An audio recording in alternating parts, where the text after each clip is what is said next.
सध्या बाजारात एका 20 रुपयांच्या बाटलीने असा काही धुमाकूळ घातला होता की पुष्पाच्या स्टाईलमध्ये ती सिस्टीमला सांगत होती, मैं झुकेगा नहीं. चहाची टपरी असो, कॉलेजचा कट्टा असो की शाळेबाहेरचं किराणा दुकान, प्रत्येक ठिकाणी नवतरुणांच्या हातात एकच निळी गुलाबी बाटली दिसायची. तिचं नाव म्हणजे स्टिंग. मुळशी पॅटर्नच्या रावल्यासारखं या पेयाने बाजारातल्या सगळ्या जुन्या नव्या कोल्ड्रिंक्सला बाजूला सारून तब्बल 90% मार्केटवर आपला कब्जा मिळवला होता. पण म्हणतात ना, कायद्याचे हात खूप लांब असतात. आता थेट दिल्लीच्या कोर्टातून ते गल्लीच्या टपरीपर्यंत या स्टिंगचा रितसर बाजार उठवलाय. काय आहे हा सगळा गोंधळ, जाणून घेऊया या व्हिडिओच्या माध्यमातून. नमस्कार, मी आदिती आणि तुम्ही पाहत आहात सरळ सोप्पं.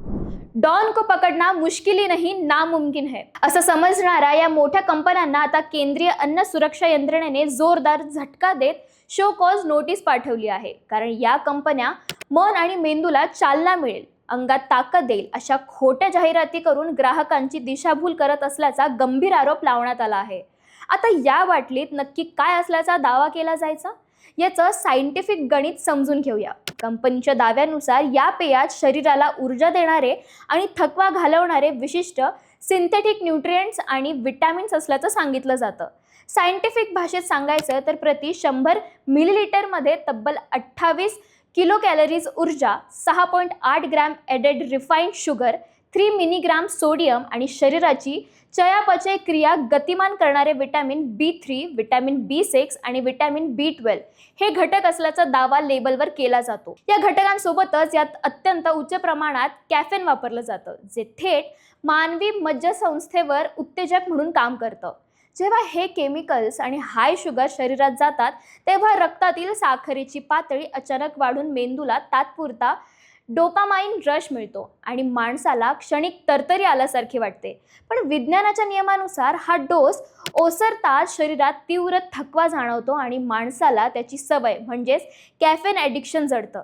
ते वाढत्या वयातील मुलांच्या हृदयाच्या गतीवर आणि मानसिक आरोग्यावर गंभीर परिणाम करू शकतं. याच आरोग्याचा धोका ओळखून जेव्हा पाणी डोक्यावरून गेलं तेव्हा सिस्टीममध्ये सिंघमची एंट्री झाली. या स्टिंगचा वाढता विळखा पाहून महाराष्ट्राच्या विधानसभेत लोकप्रतिनिधींनी सरकारला धारेवर धरत हे पेय लहान मुलांसाठी दारूपेक्षाही घातक आहे असा कडक इशारा दिला.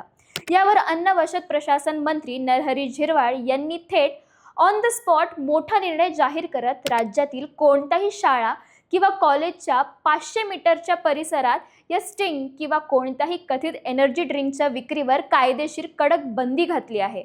आणि सर्वात मोठा ट्विस्ट म्हणजे हम जहां खडे होते हे लाईन वही से शुरू होती है असा दरारा असलेले डॅशिंग अधिकारी तुकाराम मुंडे आता या संपूर्ण प्रकरणाची अंतर्गत चौकशी करत आहेत. त्यामुळे शाळांच्या आजूबाजूला छुप्या पद्धतीने हे पेय विकणाऱ्या टपरी चालकांना आता चांगलाच घाम फुटलाय आणि ऊर्जेच्या नावाखाली लहान मुलांच्या भविष्याशी खेळणाऱ्या या रंगीत पाण्याचा बाजार आता सिस्टीमने पुरता उठवला आहे. या धडक कारवाईवर तुमचं मत काय आहे आम्हाला खाली कमेंटमध्ये नक्की सांगा. आणि अशाच माहितीपूर्ण व्हिडिओसाठी सरळ सोप्पला फॉलो आणि सबस्क्राईब करायला विसरू नका.